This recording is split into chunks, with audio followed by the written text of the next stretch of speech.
Hey everyone. So this is my first video, and the reason I'm making this video is because I have been on a serious health journey for the last few years. Actually most of my life, but especially the last few years. And I want to share it with you in hopes that if I even reach one person out there and can help just one person, it would mean the world to me. I'm actually going to be sharing a lot of stuff with you on here on how to get better, the things that worked for me, because I actually was a slew of problems. 3 years ago this month, I was attending a gathering. I had not been feeling well for like 2 months prior to that gathering, and they had put me on some antibiotics. I spent 10 days on amoxicillin, and when that didn't work, they went ahead and switched me over to Cipro, which now I came to find out is a very deadly drug and should not even be prescribed to anyone. But I spent I think 8 to 10 days on Cipro, and when that didn't end up working for me, they put me on some other antibiotics that I couldn't even tell you the name of them. I have no idea, but I know I was spending like $18 to $22 on each pill. It was that crazy. I did those, I think, for 8 days. I don't really remember much back then because I was so sick, and I thought I just had the flu. I knew that it was pretty bad because on my way to work I was actually stopping on the side of the road to throw up mucus. But I just thought I had a really bad form of the flu. So when I went to this gathering, I just started feeling worse and worse and worse, and I ended up telling some friends that I couldn't sit down, and I couldn't lay down, and I couldn't walk, and it was horrible. And someone suggested I go to the hospital. So I ended up being taken to the hospital, and about half an hour after I was at the hospital, they ended up admitting me, which was not something that I was planning on at all. I thought they were just going to give me some more antibiotics and send me on my way. And they took me over to the scale, and I hopped on the scale, and I weighed in, I was like 3 pounds or 2 pounds shy of 300 pounds. That's like the last thing I remember, because I remember being so floored by that number. But shortly after that, it seemed like every time a doctor would come into my room, they would tell me there was one more thing wrong with me. They told me I had edema, I had serious edema in my legs, which I already knew because the pressure in my legs got so bad sometimes that it felt like my legs were going to explode. And sometimes I couldn't even feel my legs. I had a ripped or torn muscle on the left side of my spine, which I kind of figured because the pain was so severe when I went in there. And but I was also having problems breathing, and I was also having problems digesting. And they found out that I basically I wasn't digesting any of my food. I had stomach paralysis, or intestinal paralysis. And I was also diagnosed with an ulcer, and but they still said that that wasn't my problem. The following day they came into my hospital room and told me that I had diabetes. My number was 724. At that time I had no idea what 724 meant. Now I realize that 724, I should have been dead, literally, because I'm just shocked when I hear people have numbers at 300 now. And on the third day, they took a picture of my lungs and found out that I was suffering from pneumonia, which is basically just a term of you're not breathing right, I guess, because, I don't know, they couldn't really tell me what the pneumonia was or what the pneumonia came from or what the bacteria was doing in my lungs. But I remember waking up that morning and I was having a really hard time, difficulty breathing. And the nurse had turned up my oxygen. And I remember looking up at the clock. It was about 7:23. And I remember flatlining. I couldn't breathe. And from what they told me, they rushed me down to emergency surgery to stick a tube.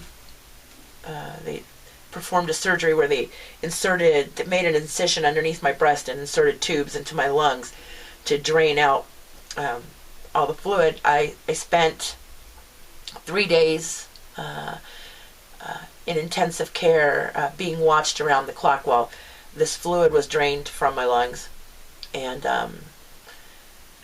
yeah, it was a nightmare.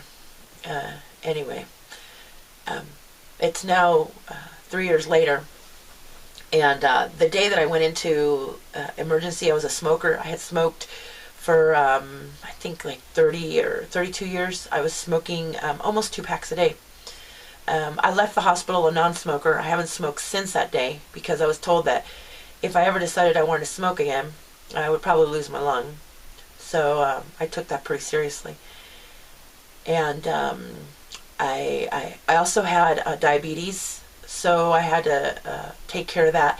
I've got my numbers perfect now, where at any given time after I eat, my numbers are about 100. I'm at about 98 or 100. And I'm still having problems with my pancreas, however. I still have pancreatitis, and it really hurts a lot sometimes when it starts acting up.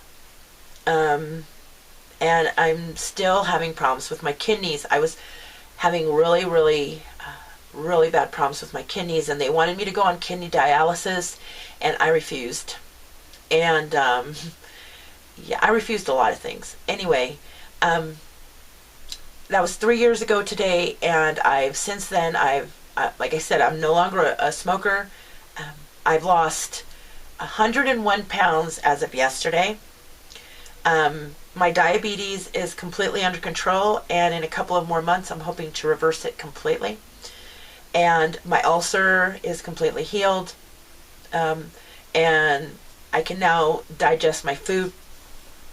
When I was sent home from the hospital, I ended up getting sicker and sicker. And I was going to doctors, and they kept running tests on me and telling me that they didn't know what was wrong, why I was getting sicker instead of better, because I should be getting better because they were giving me all this medication, so I definitely should be getting better, but I wasn't. And as you can hear, I still have a lot of sinus issues. They wanted to put tubes in my ears, which I flat out refused because they told me that the tubes would only work for about 6 months.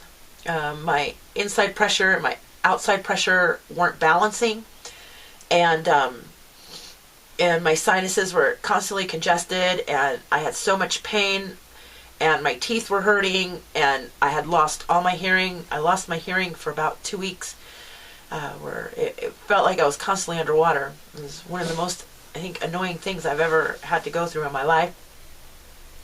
And like I said, I was just a mess. And the weirdest part was I was so I was so numb to life, so numb about everything. I didn't even realize all the stuff that was going wrong with me. You know, it wasn't like I was pretending like it wasn't there. I recall back and I was like, how did I not notice that? How did I not know that this was going on? And I didn't. I really didn't. I was just like asleep at the wheel, basically. And it's taken me 3 years to get this far. I spent the first year after I got out of the hospital. I ended up losing my house, and I ended up losing my car, and I lost my job because I couldn't go to work. All trying to save my life because I didn't want to lose my life. And paying doctors and paying clinics and paying specialists, and I ended up, like I said, a lot worse than when I started out. And I ended up starting to have really bad thyroid problems because I went through, I think it was 12 rounds of x-rays, CT scans, MRIs, and all this radiation. It screwed up my thyroid. So I had to deal with that too, on top of everything else. So it's been a very long journey for me. But along the way, I found some really wonderful things that helped me out. And none of them had to do with doctors. They were all natural, 100% natural, and herbs and vitamins and also food. I've since changed my whole diet. It's taken me a while. It didn't happen overnight. I had to give up things slowly. But I'm now 100% raw. And if I do eat anything cooked, it's very, very, very seldom. I try to eat everything in the most natural state that God intended it to be. I consume a lot of fruits, even though in the beginning I was not able to touch fruit at all. Fruit was very toxic to me. Actually, I wasn't able to consume anything. I spent, I think, 3 weeks where the most that I could get into my system, I was doing green juices, and I was doing like maybe 3 ounces, and that would nauseate me.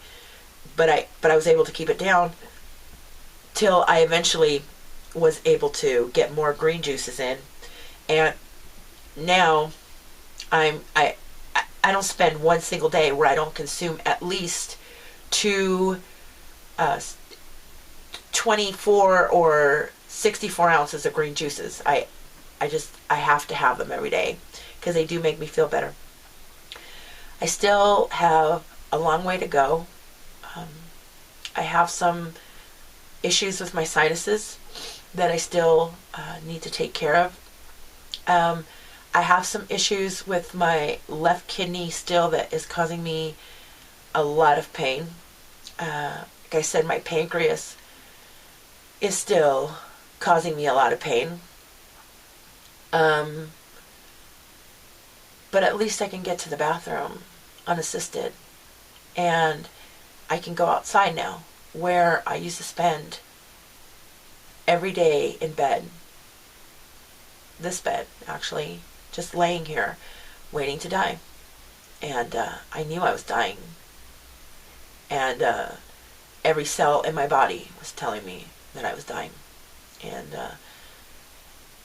I just am so grateful for internet. Because if it hadn't been for internet and desperation and looking up things on the internet, I would have never found the answers that I needed to find to get me on the road to recovery. And I'm very grateful for that. So that's why I'm here today on this same bed that I spent a year just laying here, basically unable to go anywhere or do anything, and on the internet, in hopes that there's someone else out there just like me and on their deathbed thinking that it's over and they're going to die. And I want to be here to say that, if you still have one breath left in your body, and as long as you're still hanging on, you can beat this. You can turn around and you can make this all better, because it's been a journey and I've had to put in the hard work, but it can be done. And I'm here to prove that.